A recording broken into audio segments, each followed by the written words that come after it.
Bonjour, bienvenue à l'Espace Bretagne, ici sur le Nautique de Paris. Nouveau rendez-vous à vous proposer cet après-midi, c'est avec Lorient Agglomération. Nous sommes en compagnie, alors là, d'une classe absolument magnifique. Ce sont les classiques.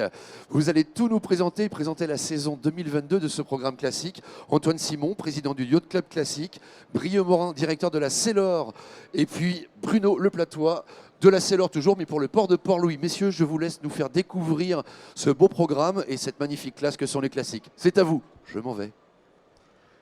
Bonjour à tous. J'ai le plaisir de représenter le Yacht Club Classique. Yacht Club Classique qui est une association qui a été créée en 2005. Avec moi, Bruno Leplatois, qui représente notre base principale de Port-Louis, qui est aussi administrateur du Yacht Club Classique.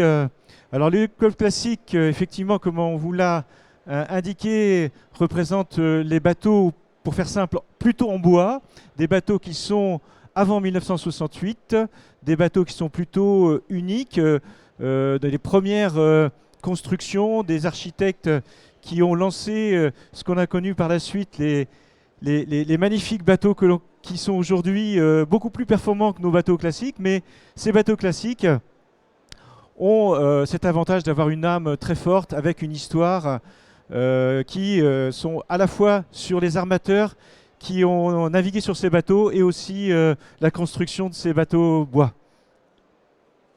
Oui, ben, ça marche, oui, c'est bon. Oui, ben, bonjour à tous, effectivement. Donc la Célor, aux côtés du Yacht Club Classique, est ravi aussi d'avoir développé il y a maintenant plus de 12 ans un partenariat très fort qui fait que dans la rade de Lorient, on ne voit pas que la couleur noire du carbone, on voit aussi d'autres couleurs, du bois en particulier. Et je pense qu'on est dans une rade qui s'y prête très aisément. Donc on a vraiment un très joli programme. J'ai en face de moi aussi vice-président, je ne me trompe pas, de l'association de Éric Tabarly. Okay. Et donc là, pour le coup, c'est aussi quelque part un joli contrepoint à la présence des bateaux Pendwick au ponton de la Cité de la Voile. Tout ça réuni fait un joli panel de bateaux dans la rade, avec des activités qui se développent aussi, des activités économiques autour, d'entretien des bateaux, de carénage et autres. Donc tout ça contribue à ce qu'il y ait une belle dynamique, un écosystème aussi quelque part en contrepoint de ce que fait La Rochelle à Lorient. Et on continuera à développer à travers nos événements qui vont enfin pouvoir renaître. Au mois de juin l'année prochaine, on a 3 événements. C'est génial. Il y en a encore bien d'autres, je crois, qui vont être annoncés après. Bruno ? Alors, comme le disaient Brieux et Antoine, donc, le pôle course classique de Port-Louis, dans le port de Port-Louis, et maintenant va fêter sa 12e année avec pour partenaire le Yacht Club Classique. Donc c'est 18 bateaux à l'année qui sont à poste, avec un programme d'entraînement d'hiver avec les clubs partenaires locaux et des régates classiques, donc des régates classiques qui sont sur le programme CCMA, dont la plus renommée, on va dire, sont les voiles de la Citadelle sur 2 jours qui auront lieu, on l'espère, en 2022, au mois de juin 2022. Effectivement, donc Port-Louis est un partenaire extrêmement important pour le Yacht Club Classique. Vous l'avez compris, ces bateaux qui sont en bois, on a 3 classes, une classe 1, une classe 2, et puis aujourd'hui on intègre davantage des bateaux plus récents, classe 3. C'est sans doute un peu l'évolution de pouvoir marier à la fois les bateaux traditionnels classiques et les bateaux un peu plus récents, avec une problématique d'organisation de parcours, puisqu'on a des bateaux qui ont des capacités de vitesse assez différentes. Donc il va falloir gérer tout ça. On s'est permis de reprendre cette superbe présentation de Port-Louis.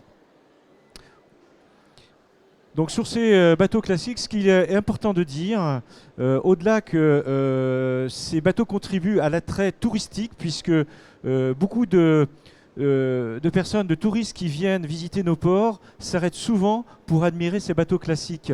Ils y admirent plus, je dirais, les vernis, les formes, la différenciation de bateaux, des goélettes, des kedges, des sloops, plus que leur performance. Donc on participe à cet attrait. Et donc, ce qui est important, au-delà, comme l'a dit Bruno avec les voiles de la Citadelle, c'est que ce sont des bateaux qui sont extrêmement navigants. On a dans notre charte des obligations de navigation.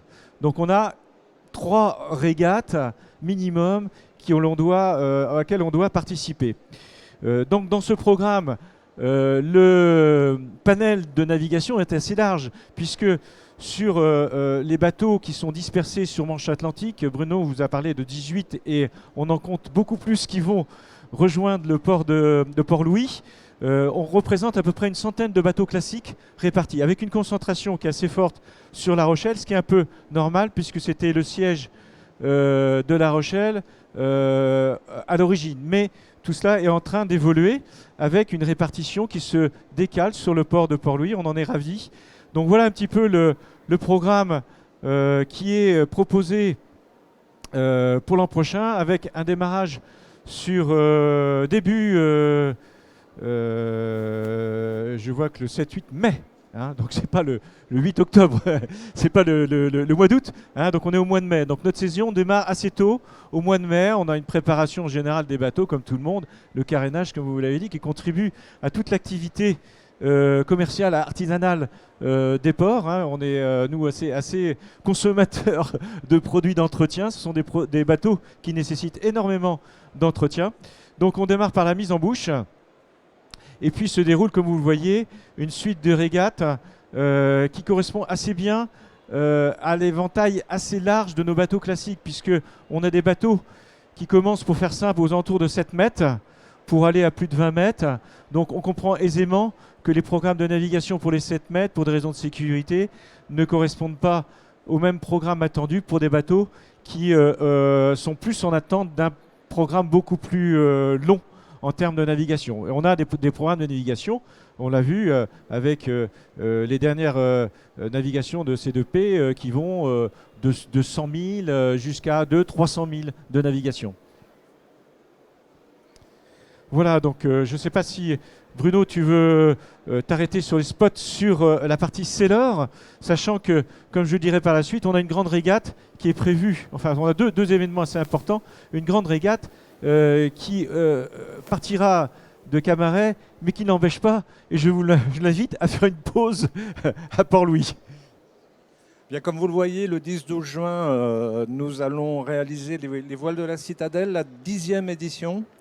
Donc c'est une régate qui rassemble à peu près une cinquantaine de bateaux pour aller courir dans les cours de l'Orient, de Groix je veux dire, et avec la possibilité effectivement de rejoindre certains ports de la rade pour faire découvrir ces bateaux.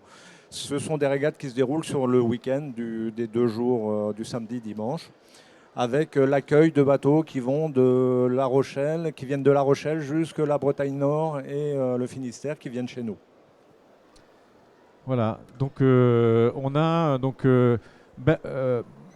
vous voyez un petit peu ce programme qui est très vaste pour vous donner, je ne sais pas si non, c'est pas marqué ensuite. Donc on a évidemment un classement à l'issue de ce régate qu'on appelle le CCMA. Un classement qui représente à la fois la partie des grands bateaux et des petits bateaux, compte tenu de la jauge et du rating sur ces bateaux. Bon, je ne vais pas rentrer dans les détails, mais au-dessous 0,8, on est dans une classe petit bateau avec un classement spécifique pour les petits bateaux. Donc voilà un petit peu pour la présentation.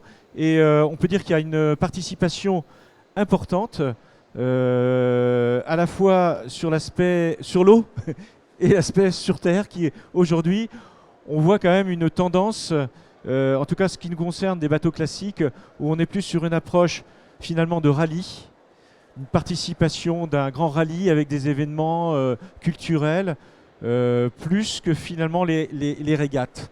C'est un peu la tendance sur nos bateaux classiques.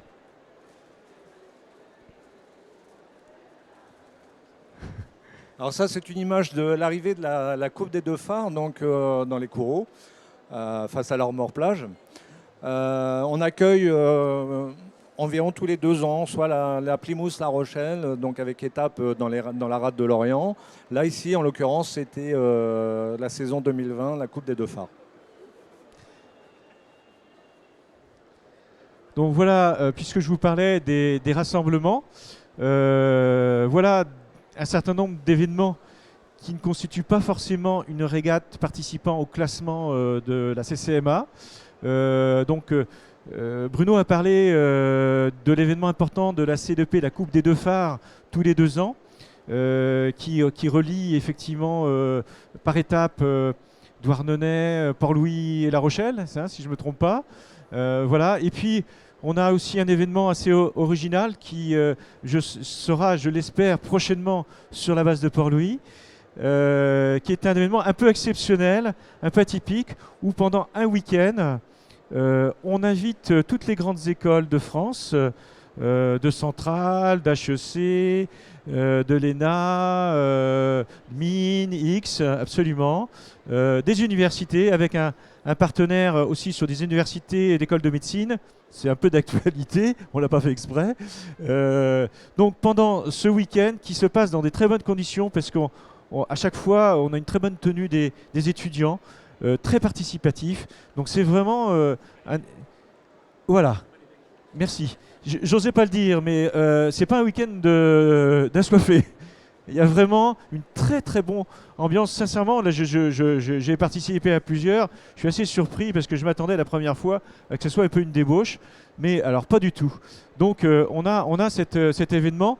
Alors je vais vous faire un petit peu un scoop un modèle qu'on pourra peut-être reproduire ensemble.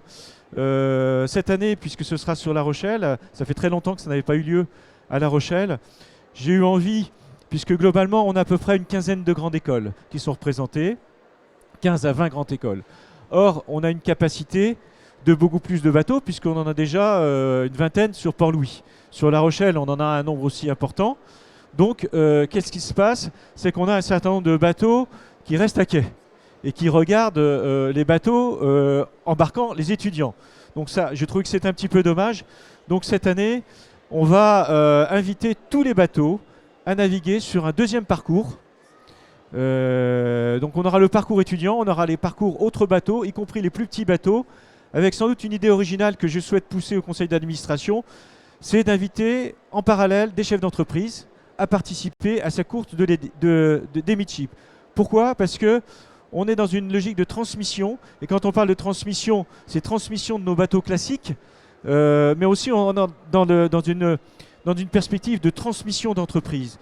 Et j'imaginais que se retrouver à terre et avoir des chefs d'entreprise qui discutent avec des étudiants qui demain porteront ces nouvelles opérations était un deal tout à fait intéressant. Donc à la fois pour avoir une flotte, un maximum de bateaux en mer, tout en respectant l'esprit fort des midship des étudiants, de retrouver le soir avec des groupes de chefs d'entreprise locaux qui représenteront le lieu où a lieu l'événement des midship.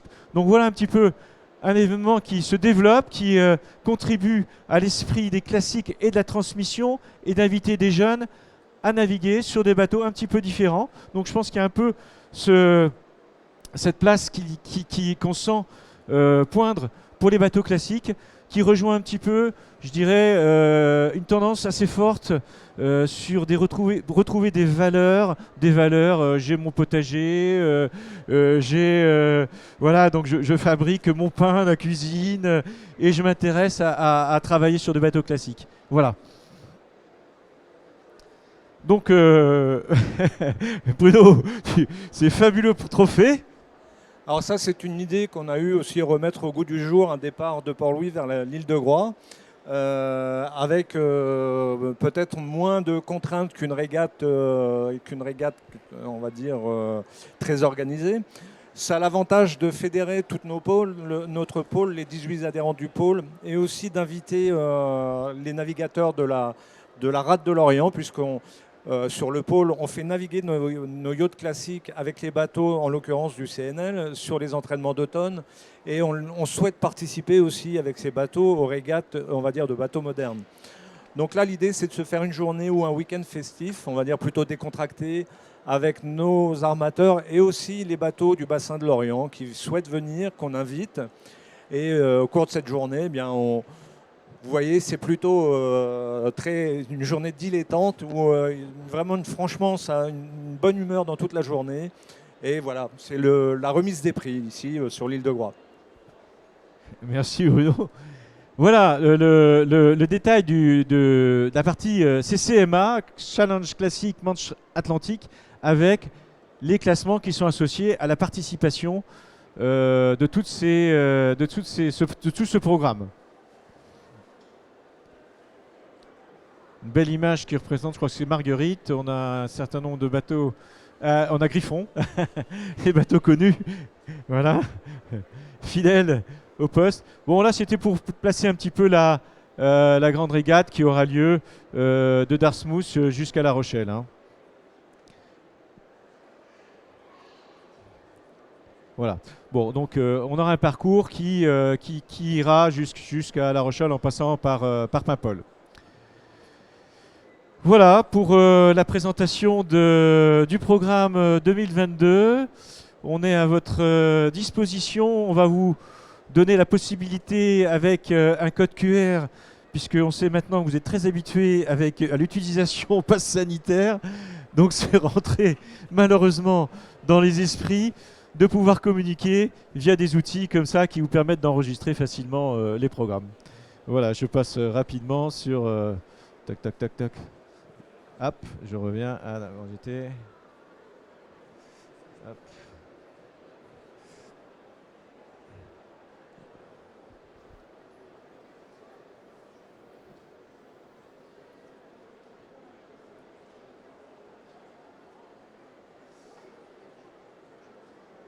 Donc voilà.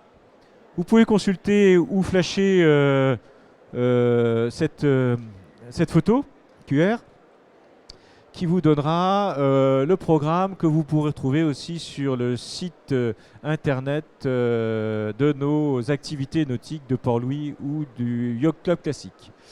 Voilà, merci à tous. Merci. Hein, on a le plaisir de vous accueillir sur votre bateau. Vous serez toujours les bienvenus sur les bateaux classiques. Merci messieurs, merci de votre présence au Nautique de Paris, ici sur l'espace Bretagne avec Lorient Bretagne Sud, Lorient Agglomération. On continue notre programme tout au long de la journée. On va s'envoyer un petit générique maintenant, nous, du côté de la technique. Et puis, on se retrouve du côté de Saint-Malo tout à l'heure.